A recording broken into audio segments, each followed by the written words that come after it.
Buenas noches, estimadas de la audiencia. Bienvenidos a nuestro programa Legalmente Hablando. Los saluda Ricardo Daniel Saciain Sosa.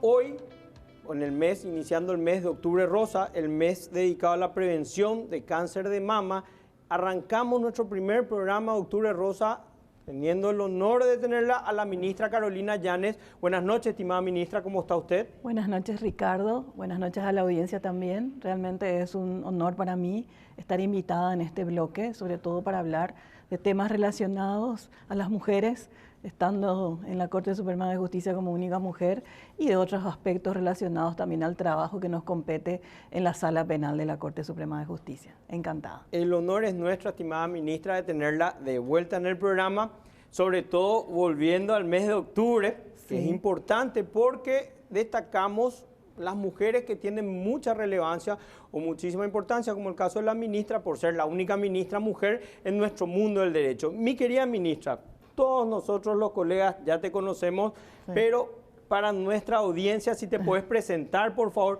y sobre todo presentarte en tu rol de mujer ministra. ¿Cómo fue tu vida? ¿Cómo llegaste ahí? ¿Y cómo hiciste para mantener las dos cosas? O sea, para ser madre de familia, abuela ministra de la Corte, abuela, todo completo, mi querida ministra. Y bueno, en realidad yo empecé como funcionaria del Poder Judicial allá por el año 85, 1985, ya que mis padres, en ese momento mi padre era juez y mi madre funcionaria del Poder Judicial, de la Corte Suprema de Justicia justamente, y yo una estudiante de Derecho, ya los acompañé desde entonces para ir aprendiendo, porque el abogado se hace en los laboratorios que son los juzgados de primera instancia. Entonces empecé como practicante y así sucesivamente fui ascendiendo, datilógrafo, oficial de secretaría, ujier, en fin, asistente fiscal. Estuve recorriendo entre el sistema de justicia y también el Ministerio Público, ¿verdad? Cuando alcanzo a recibirme en la Facultad de Derecho, coincidentemente también tuve mi primera hija, que hoy tiene 35 años. Después vinieron 3 más, o sea, son 4. Hoy también ya soy abuela de 3, 2 niñas y un niño. 4 hijos, 3 nietos entonces. 3 nietos. Actualmente estoy viuda, eso también es importante destacar, porque es una situación particular en mi vida. Y durante todo ese tiempo estuve trabajando dentro del sistema de justicia, desde el interior del Poder Judicial, el Ministerio Público, en la reforma del sistema penal. Ustedes saben que en el 2000, luego de la sanción de la Constitución Nacional, empezaron a trabajarse propuestas normativas acordes al nuevo modelo constitucional, entre ellas el Código Penal y el Código Procesal Penal. A mí me ocupo trabajar en la redacción del anteproyecto del Código Procesal Penal.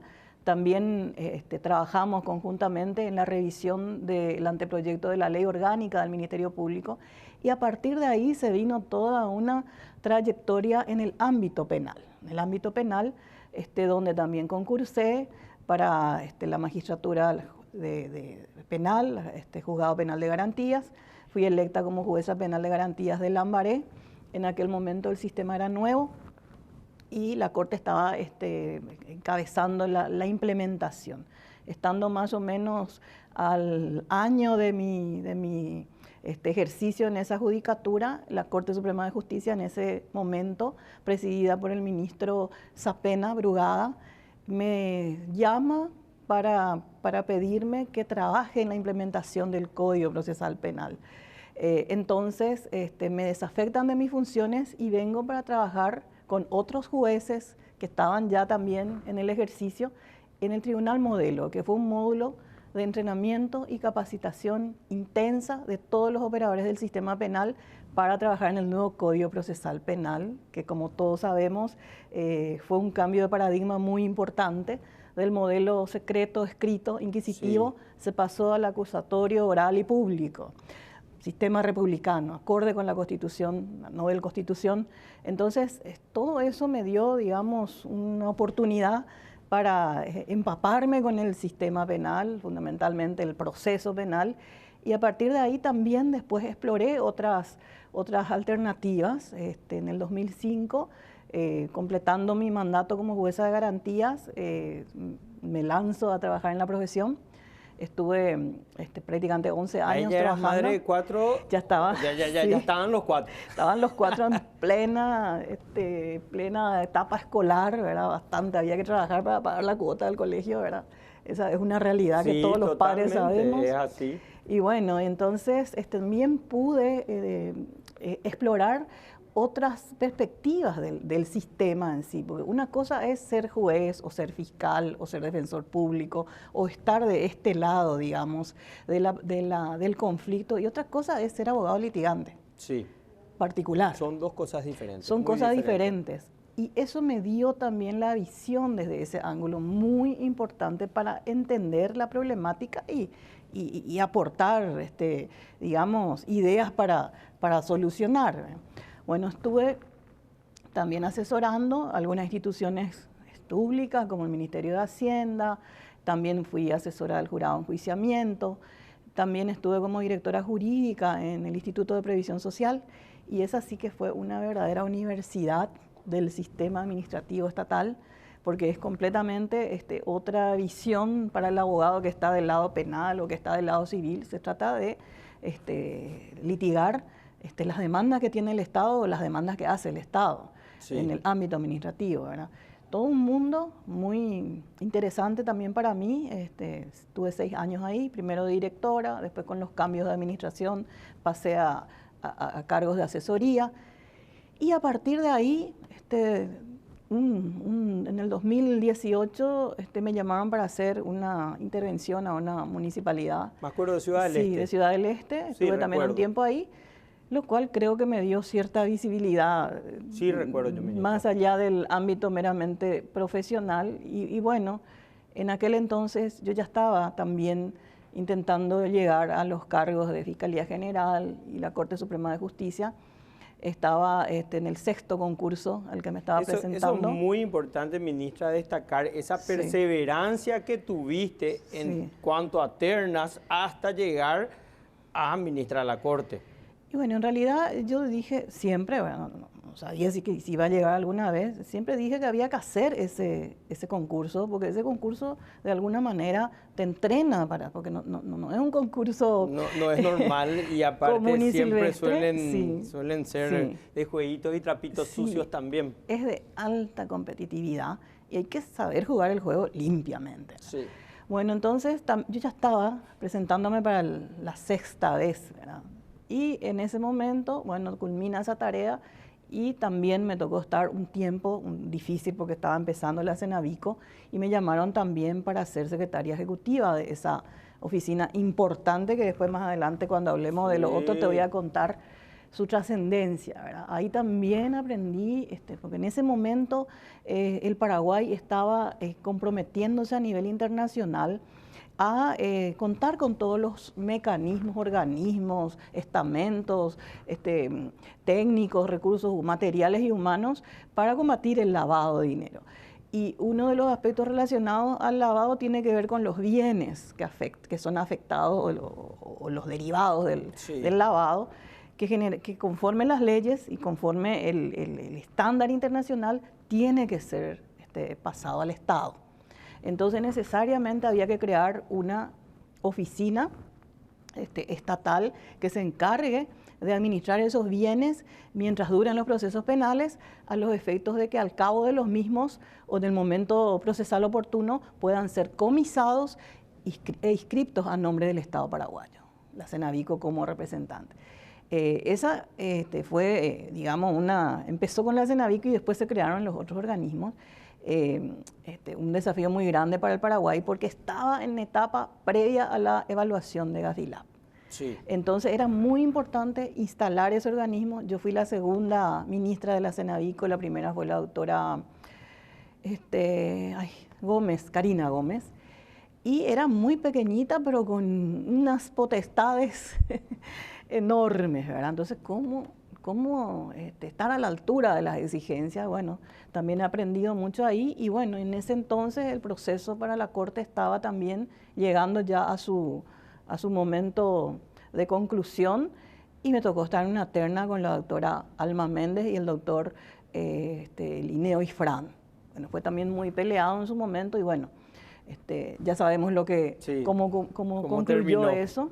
Y desde el 2019 estoy como ministra de la Corte Suprema de Justicia en la sala penal, integrando la sala penal con los doctores Luis María Benítez Riera, que hoy es presidente, y el doctor Manuel Ramírez Candia, que es integrante de la sala. Nosotros estamos trabajando de manera coordinada, técnica, porque además, ya te estoy entrando en otros temas. No, por favor, ministra. Manejamos la Oficina Técnica de Apoyo al Sistema Penal, dirigida por la sala y coordinada por mi persona, donde justamente tenemos en cuenta el relevamiento de toda la productividad de los jueces, datos estadísticos, cuantitativos y cualitativos, a los efectos de mejorar el sistema. También definición de criterios en la aplicación de las leyes. Hay nuevas leyes, eso es importante. Hay un paquete de leyes que forma parte de una estandarización a nivel internacional de determinados temas relacionados con el lavado, el narcotráfico, el armatráfico, trata de personas, la asociación criminal, el crimen organizado en general, y esas herramientas están en plena implementación. Entonces, es necesario, desde organismos técnicos, porque no nos podemos meter directamente a decirle al juez lo que tiene que hacer, cada caso concreto, eso claro, no corresponde. Sí lo hacemos desde el laboratorio, ¿verdad?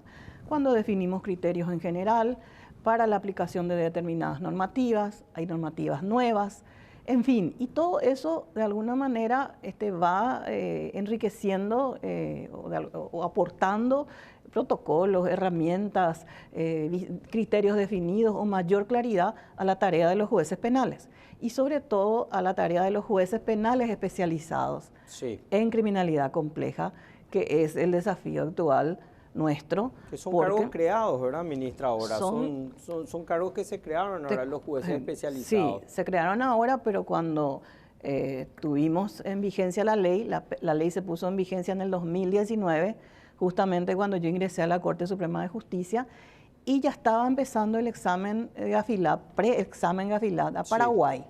Entonces, ¿qué es lo que faltaba completar para por lo menos aspirar mínimamente a no ser aplazados? El control de efectividad. ¿En qué radica eso? Y en que los jueces reciban los casos, los tramiten y los resuelvan. Y todavía no teníamos los jueces. Estaban los jueces del sistema penal ordinario. Sí. Faltaba implementar la justicia penal especializada. Entonces, ¿qué hizo la Corte ahí? Rápidamente, a través de acordada, porque esa es la manera en que la Corte implementa y operativiza las leyes. Entonces, conformó los cuadros de jueces especializados con aquellos jueces más antiguos del fuero penal, los que ya tenían casos de droga, los que ya estaban de alguna manera familiarizados con procedimientos complejos, y se conformaron los cuadros. Entonces se implementó materialmente la ley 6379 del 2019 en el 2020 durante la pandemia. También se sumó otro elemento más de dificultad para nosotros, pero bueno, dentro de la adversidad encontramos también la manera de llevar a cabo los procesos. No se suspendieron los juicios que estaban con riesgo de prescripción, se siguieron tramitando las medidas cautelares, los allanamientos, todas esas autorizaciones solicitadas por los fiscales para hacer sus procedimientos, los jueces estaban de turno, se hacían audiencias telemáticas, en fin. Una, movilización a nivel estructural, orgánica y disciplinaria en general para que aquello funcione, ¿verdad? Hoy a prácticamente 4 años, interina el examen de Gafilat, pudimos cumplir con los estándares mínimos para no pasar a la lista gris. Totalmente. Sí. Y es una gran cosa porque hoy en día hablamos de una posibilidad de que Paraguay se transforme en país de inversión, que no es una cosa menor, cambia toda nuestra historia. De ahí cambiaría todo para el frente de una manera positiva, por supuesto. Así mismo. Mi querida ministra, ¿cuál es tu evaluación sobre el estado actual de los derechos de las mujeres en términos de igualdad y protección jurídica? Bueno, también he tenido la grata experiencia de llegar a la Corte. Estaban en ese momento la doctora Miriam Peña y la ministra ya Módica, hoy fallecida, Gladys Vareiro de Módica. Sí. Me involucré o nos involucramos, porque ellas ya estaban, ¿verdad?, en todo lo relacionado a los derechos de las mujeres y los vulnerables en general. O sea, con la Secretaría de Género en particular, es una dependencia que tenemos dentro del Poder Judicial, depende de la Corte Suprema de Justicia, y es la que se encarga justamente de traer a la mesa de los ministros y de los jueces todas las convenciones internacionales en materia del derecho de las mujeres, ¿verdad? Hay unas cuantas. Hace poco, justamente, del 11 al 13 de septiembre, tuvimos en Ciudad del Este un congreso muy grande, el 20º encuentro de ministras de las altas cortes de Iberoamérica, justamente para tratar el control de convencionalidad y los derechos humanos de las mujeres. Esto te doy como la última actividad que realizamos en relación al derecho de las mujeres, porque mucho antes, ya en el 2010, con la doctora Alicia Pucheta, en aquel entonces integrante de la Corte Suprema, ya se dispuso a través de acordadas, no me acuerdo en este momento el número de la acordada, implementar a nivel institucional la aplicación de la perspectiva de género, que es, digamos, la mirada diferente que hay que tener cuando se trata de derechos de las mujeres, de las niñas, ¿verdad?, en los procesos judiciales. Eso ya se implementó en el 2010. A partir de entonces se creó la Secretaría de Género y empezaron a desarrollarse las políticas institucionales en materia de aplicación. Por ejemplo, socialización de todas estas convenciones. No te voy a citar todas porque son muchísimas. Está Belén do Pará, la de la CEDAW, hay el tema para las personas discapacitadas, de las personas adultos mayores, los pueblos originarios, la cuestión laboral. Hay muchísimo a nivel penal, el tema de la ley 5.777, que es más nueva. Protección integral a la mujer. De 2016, que ya viene a ser una consecuencia del derecho internacional.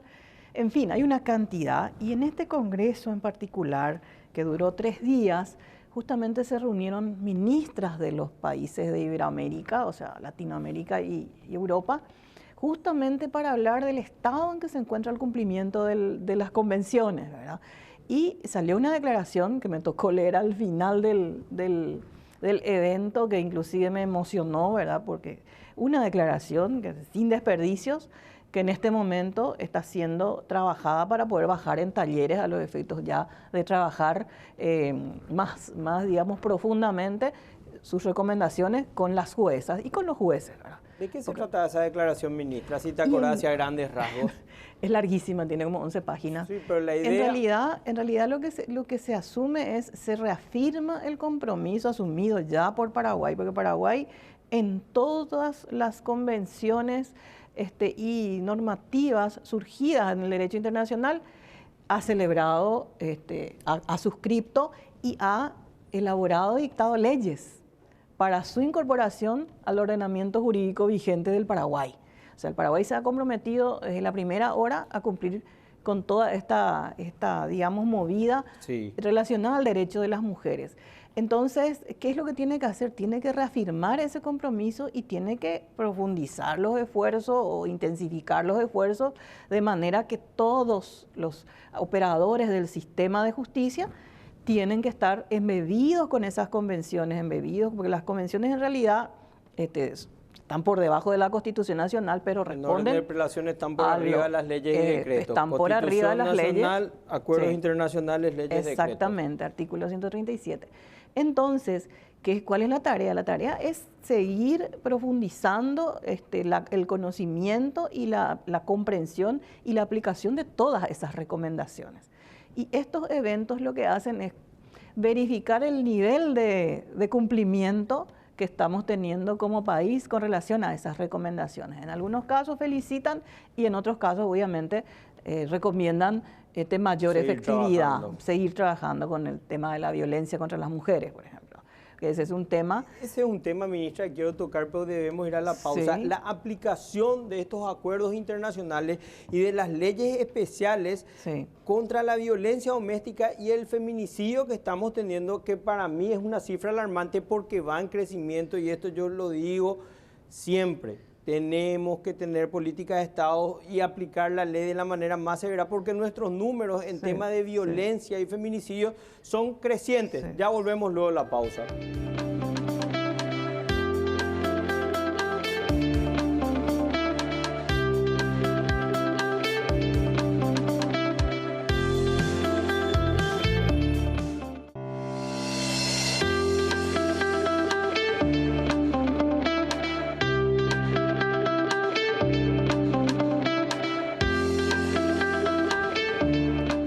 Seguimos nuestro programa Legalmente Hablando con la presencia de la doctora Carolina Yanes, ministra de la Corte. Estimada ministra, cuando hablamos de la implementación de estos convenios internacionales y leyes especiales en cuanto a la violencia doméstica y el feminicidio o la violencia contra la mujer, ¿cómo estamos, ministra? ¿Y qué tenemos pensado? ¿Cómo vamos a mejorar? Porque los números, lastimosamente los números no mienten y nuestros números en casos de violencia siguen creciendo y de manera alarmante. Bueno, acá hay una tarea conjunta que tienen que hacer los tres poderes del Estado. De hecho, ya hace cuestión de 3, 4 meses se lanzó en el Salón Teatro del BCP una campaña nacional contra la violencia, para combatir la violencia contra las mujeres, ¿verdad? En la que estamos comprometidos los tres poderes, ¿verdad? Nosotros estamos trabajando en la implementación de la ley 5.777. Ahora, en este momento, hay una propuesta de ley en el Parlamento sobre la creación de fuero especializado de violencia contra las mujeres, de todos los temas relacionados, feminicidio, violencia contra las mujeres, etcétera. Hay una propuesta de ley que es parte de la recomendación internacional Qué a Paraguay. bueno sería, doctora, cuando tengas tiempo en algún momento que nos expliques esa ley, porque es necesario, definitivamente lo necesitamos. Y encima nos están recomendando los propios organismos internacionales, o sea, deberíamos implementarlo. Así mismo, porque como vos bien decís, algunos jueces están especializados, por ejemplo, los de la Justicia de Paz. La Justicia de Paz, porque doctora, son ellos los primeros que tienen conocimiento. Que socorrer, sobre todo, como yo digo, de dar esas medidas para que la violencia cese de alguna u otra manera, que lo hacen, yo creo, de manera excelente, casi a lo largo y ancho del país. Dentro de sus, pues ellos tienen muchísimas potestades, son prácticamente jueces multifueros, que tienen competencia en diversas áreas del derecho y el nivel de conflictividad que ellos administran es enorme. Y son precarios en cuanto a sus posibilidades materiales, porque son los juzgados más pequeños, están ubicados en los sitios más remotos, generalmente tienen el número de funcionarios mínimo que se permite para cada staff de juzgados de paz y siempre están administrando miserias, ¿verdad? Porque esa es una realidad. Hoy en día también están peleando por el reajuste salarial, que es todo un tema dentro del Poder Judicial, que hace 12 años no recibe ajuste salarial, ni el funcionariado ni la magistratura, y eso tiene que ver con la depreciación de la moneda y las posibilidades de que ellos puedan manejarse con los montos que hoy tienen como salario. Bueno, con todas esas dificultades, esa es la primera judicatura que atiende la problemática relacionada a violencia contra las mujeres, las niñas o la violencia familiar propiamente. Pero tiene nada más que la herramienta de las restricciones o las medidas de alejamiento y ese tipo de cosas. Y luego, cuando la cosa recrudece, ya interviene también el Ministerio Público, ya como persecutor penal, porque es hecho punible, ¿verdad? Todo lo que tenga que ver con ese ámbito, esa materia, y ahí están los procesos penales. Pero cuando se llega al proceso penal, quiere decir que todo lo demás no funcionó. Exacto. ¿Qué es todo lo demás? Y es la prevención. Esa es la tarea en la que, ese es mi pensamiento, ¿verdad? Es la tarea en la que se debe ocupar el Estado. Hay muchísimas actividades y aspectos que se tienen que trabajar para evitar que la sangre llegue al río y que ya tengamos una mujer muerta, hijos huérfanos, generalmente el victimario se suicida después del feminicidio y toda una tragedia que después terminan, digamos, padeciendo de esos niños que quedan víctimas de esa violencia. Que muchísimos son menores, recordamos eso. Hay más de 86, si mal no recuerdo la última cifra que están en hogares así repartidos. 24 feminicidios en lo que va en el 2024 y de huérfanos tenemos, ministra, 80 y poquitos, porque hace poco viene el noticiero, los cuales 60 son menores de edad. 60 son niños destruidos. O sea, niños que ya no van a tener una vida normal, lastimosamente, y sobre todo en los casos de feminicidios, recordemos que hubieron denuncias previas, no es que no hubieron denuncias. En un 80% la mujer denunció el abuso o denunció esa violencia psicológica, física, y el Estado no pudo reaccionar de manera adecuada a proteger su propia vida, el bien jurídico. Bueno, y justamente ante esa realidad, esa cruda realidad, es que se ha lanzado esta campaña del Estado paraguayo justamente para prevenir, porque más, digamos, es prevención que represión. La represión ya es cuando todo lo demás no funcionó, sí, y obviamente tienen que trabajar los fiscales y los jueces, ¿verdad?, para castigar ya los hechos, pero el mal ya está, digamos, probablemente el daño ya es irreparable, si murió la mujer o si esos niños quedaron traumatizados, etcétera, ¿verdad? Entonces, en eso se está trabajando de manera conjunta. Inclusive tenemos herramientas protocolos, herramientas que estamos desarrollando, ya las tenemos concluidas, para que estos jueces, todos los jueces del sistema que tengan que ver con esta clase de casos, tengan ya como un checklist de las cosas que tienen que verificar. No es un caso ordinario, no son casos ordinarios. No son casos ordinarios. Tienen que ser abordados desde la perspectiva de lo que es esa mujer, que no solamente tiene vulnerabilidad por ser mujer propiamente dicha, sino que además está en extrema pobreza. Probablemente no tenga instrucción básica mínima. Seguramente que no tiene oficio, o sea, ella tiene que depender del varón, no puede independizarse y trabajar y autoabastecerse. A lo mejor es hasta indígena, o sea, todas esas categorías de vulnerabilidad juntas a veces en una sola mujer o en una sola persona tienen que ser abordadas desde esa perspectiva, y eso está en las recomendaciones internacionales y en las herramientas que hemos desarrollado a partir de ellas, para que los operadores identifiquen las situaciones y le puedan dar la respuesta que corresponda oportuna. Claro, la protección integral de la mujer como corresponde. Claro, porque si hay que mandarle a algún lado, a veces a la persona no se le puede mandar a la misma casa donde ocurrió la violencia. Totalmente. Tenemos que tener, o sea, los jueces a veces no tenemos a dónde enviarlos. Entonces tenemos que tener alternativas también para la mujer. El juez de paz, Gustavo Villalba, me acuerdo bien, el doctor Gustavo Villalba me había explicado, doctora, en el programa, que cuando eso pasa, los jueces de paz dan una orden de desalojo al hombre, ¿verdad?, que está actuando de manera violenta o está ejerciendo esa violencia psicológica o física para sacarlo del lugar. Sí, y temporal, eso es provisorio, ¿verdad? Sí, es provisorio. Mientras tanto, hay que trabajar otras cosas, ¿verdad? Porque resulta que, ¿qué es lo que pasa en estos casos? Se produce la denuncia y generalmente quiere haber la represalia después del varón. O muchas veces la propia mujer es forzada, una violencia económica o una violencia psicológica o física, de retirar la propia denuncia.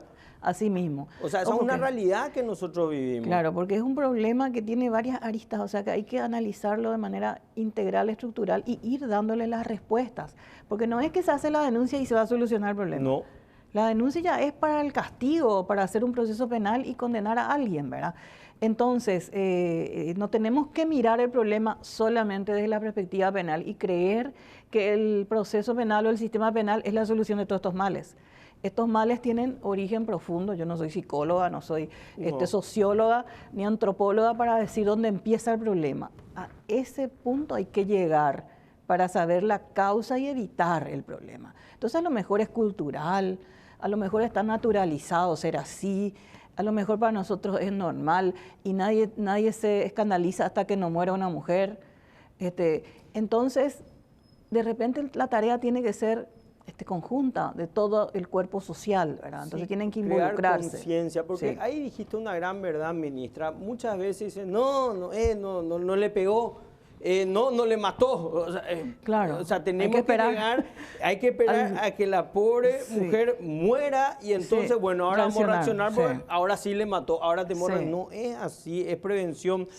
Mi querida ministra, y desde un punto de vista pragmático, el Ministerio del Interior está licitando hoy en día las pulseras o tobilleras electrónicas para por ejemplo, digo como ejemplo de mi ignorancia, no sé si se puede o no fácticamente hacerlo. Por ejemplo, los jueces de paz podrían dictaminar de que la persona que tiene orden de restricción con la otra persona, con la mujer, esté obligada a usar tobillera para poder cumplir. En realidad están administradas por los jueces penales, que son los que dictan las medidas alternativas. Resulta que también tenemos que respetar el sistema constitucional y legal de que no toda persona que es denunciada o sometida al proceso penal tiene que ir directamente a la cárcel. Primero se tiene que verificar la situación de sometimiento al proceso, su comportamiento, etcétera, el hecho, la gravedad o no del hecho, porque la cárcel no es digamos, un castigo anticipado, ni tampoco es una No, yo me refiero medida solamente de prevención. a la restricción de acercamiento que querían, porque ¿qué pasa? Vos haces la denuncia, si bien los plazos son sumarios, Sí, en los sí, juzgados de sí, paz las sí. resoluciones salen rápidas, después se apela, eso va a primera instancia, y después tenés el recurso también de inconstitucionalidad. Sí, sí. En todo ese tiempo, Sí, sí. la víctima queda desamparada, o sea, está ahí en base al proceso. Ellos establecen restricciones y obviamente con el auxilio de la Policía Nacional se verifica que esas restricciones se cumplan. Cuando no se cumplan ya pasa al proceso penal y ahí es el juez penal el que dentro de la administración de las medidas alternativas podría estar implementando las tobilleras. Pero tampoco eso te garantiza de que no pueda suceder alguna tragedia en el... No, pero por lo menos se da aviso a la policía para que ellos reaccionen. Hay como un monitoreo. Podríamos evitar algunos feminicidios con eso, sí, solamente... Es un elemento de persuasión, ¿verdad? Sí. Pero tampoco es solución definitiva. Es un aspecto nada más. No tampoco se tiene que creer que porque se tiene tobillera ya va a desaparecer la violencia. No, absolutamente. Yo creo que falta conciencia en eso, querida ministra. Yo diría que hay que hacer una campaña muy fuerte. Implementar también esta ley, por supuesto, que están queriendo dar, pero sobre todo hacer una campaña de concientización, o sea, de decir no a todo tipo de violencia, a todos los tipos de violencia, no esperar que alguien muera, ahora le mató, entonces este era el momento, porque esta violencia crece, sale del ámbito de la mujer y va también al ámbito de la niñez. Lógico, niñez y adolescencia, van de la mano, prácticamente van acompañados de la mano. Y el abuso sexual en niños es impresionante.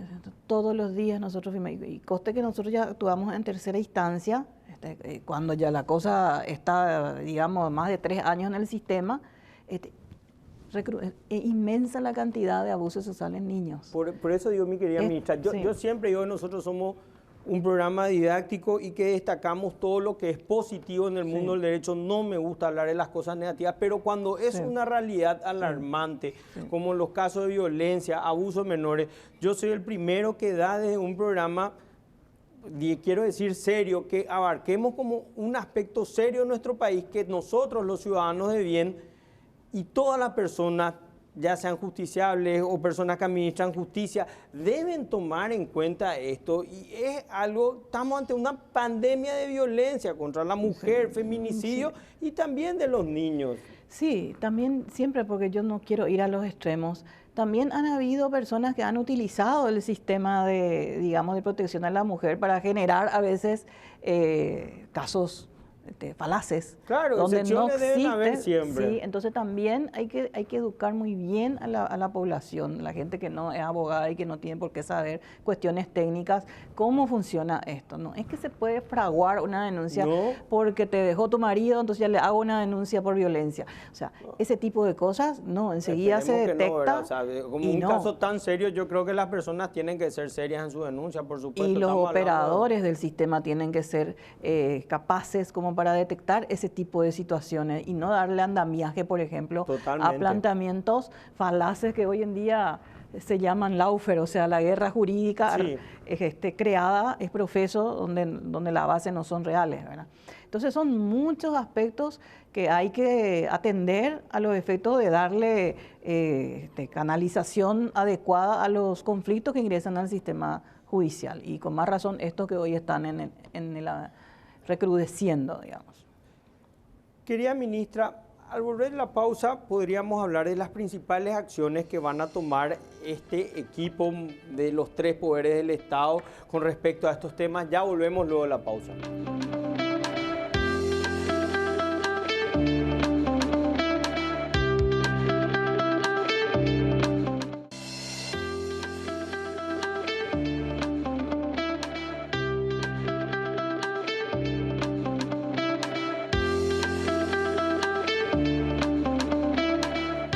Seguimos nuestro programa Legalmente Hablando con la presencia de la doctora Carolina Yanes, miembro de la Corte Suprema de Justicia. Mi querida doctora, ¿cuáles serían las principales acciones que los 3 poderes del Estado van a implementar en base a la seguridad integral de la mujer?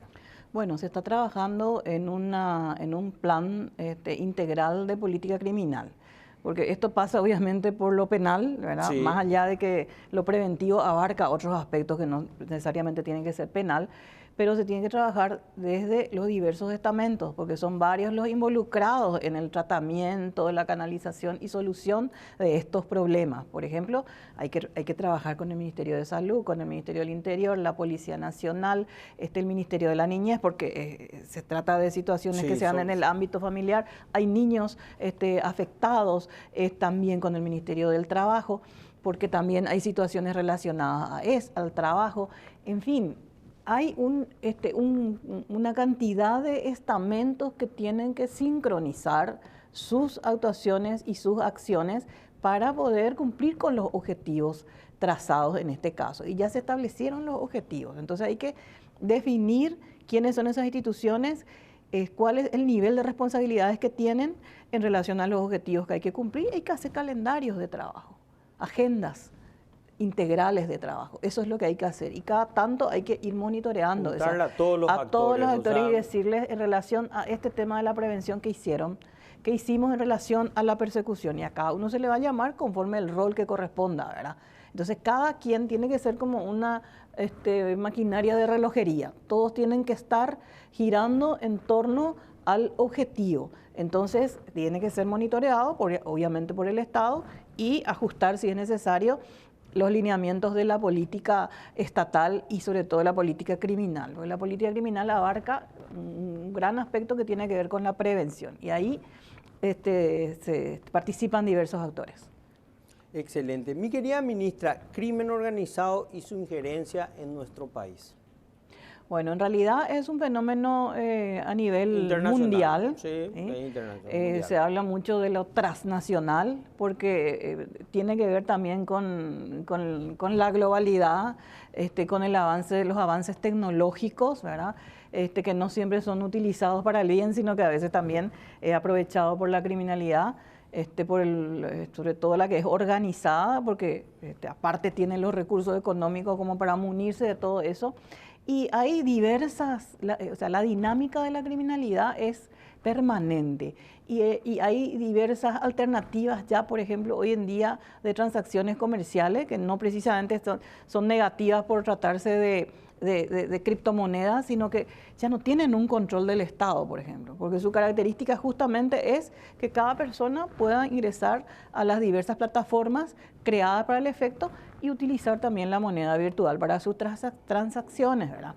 Pero eso, por supuesto, que genera también un ambiente que facilita el lavado. Son los tipos de activos deseados por la gente que está en el crimen. En el crimen sobre organizado. todo en el narcotráfico. Sí, porque de alguna manera vuelve difuso el control del lavado de dinero. Y el lavado de dinero, más allá de todos los otros hechos punibles, narcotráfico, porque todo desemboca finalmente en lavado de dinero. Cualquier actividad ilícita del crimen organizado necesariamente genera ganancias y esas ganancias quieren ser introducidas o pretenden ser introducidas al mercado legal, al sistema legal. Sí. Y eso provoca enormes perjuicios a los sistemas financieros de los países y afecta prácticamente todo el desarrollo de cada uno de esos países, porque inciden los precios, incide el valor de la moneda, afecta todo. Y al afectar todo eso, desestabiliza las democracias. Entonces, ¿qué es lo que se vio, qué es lo que se concertó a nivel internacional, por ejemplo, en los países de las Naciones Unidas, agrupados en el Gafi, que a su vez tiene sus segmentos en Latinoamérica, se llama Gafi Lab, en fin, coincidieron en, estandarizar todos los sistemas jurídicos y penales en particular, y también financieros de los países a los efectos de prevenir este tipo de ilicitudes y combatir en el caso que se produzcan y se puedan probar. Entonces, en ese momento histórico nos encontramos en relación al crimen organizado. O sea, entonces todos los estados estamos organizados en la medida de nuestros recursos también en estar a la altura de las circunstancias y de las exigencias, ¿verdad? Y bueno, es una realidad que hay que enfrentar. Es un desafío. Es una realidad del país. Que hay que asumir. No es solamente se produce en Paraguay, no, se produce en todos los países de la región, en mayor o menor medida según, digamos, la facilidad que puede proveer cada región a este tipo de criminalidad. Y cada vez está más avanzado porque también el otro día estuve en un seminario muy interesante que hizo CERTAL en la Casa de la Integración sobre la inteligencia artificial, sobre la cibercriminalidad y todo lo que se puede hacer en ese ámbito, digamos, virtual. Y quedé absolutamente, me dio calofrío con solo imaginar a todo lo que se puede llegar todavía. Y bueno, y nosotros en ese momento nos encontramos en este nivel. Ahora estamos trabajando, por ejemplo, para capacitar a los jueces sobre el manejo de las criptomonedas. Cuando caiga la primera causa en la que se tenga que incautar criptomonedas, ¿cómo se hace eso? ¿Dónde se deposita? ¿Dónde se guarda? Por supuesto que los técnicos tienen las respuestas, pero nuestros jueces, nuestros fiscales las tienen que tener. O sea, ya estamos preparándonos para ese momento. Entonces, te digo todo esto simplemente para comprender el alcance de esta dinámica de la criminalidad transnacional y organizada. La buena noticia, ministra, te cuento que estuvimos entrevistándole a un equipo que se fue de parte de nuestra Fiscalía General de la Nación y ganaron un premio internacional. Está el doctor Adrián Bogado y una doctora, ganaron el premio en la parte de cibercrimen. O sea, que tenemos talento humano, eso es importante. Sí, yo quedé gratamente sorprendida porque estuve escuchando los paneles y nada, muchas cosas se pueden hacer y esto fue organizado por la sociedad civil, o sea, por el sector empresarial.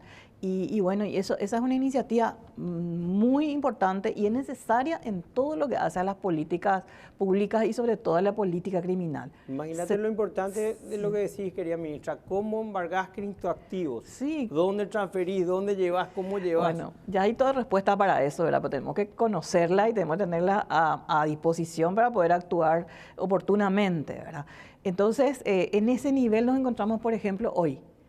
Hace poco me cupo la oportunidad de ir, invitada por la Secretaría de Justicia del gobierno americano, a trabajar con los Marshall, que son los Marshall americanos, que son unas agencias estatales de cumplimiento de la ley. Y ellos, ¿qué hacen? Aparte de muchísimas potestades que tienen para buscar personas desaparecidas, para cuidar que en los tribunales haya orden y que mientras se realicen los juicios nadie se sobrepase nada, etcétera, son la Cenavico de los Estados Unidos. Qué interesante. Administran los bienes incautados y tienen, por supuesto, ley de extinción de dominio, no tienen nuestro sistema propiamente dicho y tienen mayor facilidad de, por ejemplo, subastar todos esos bienes y monetizar todo y pasarlo al Estado.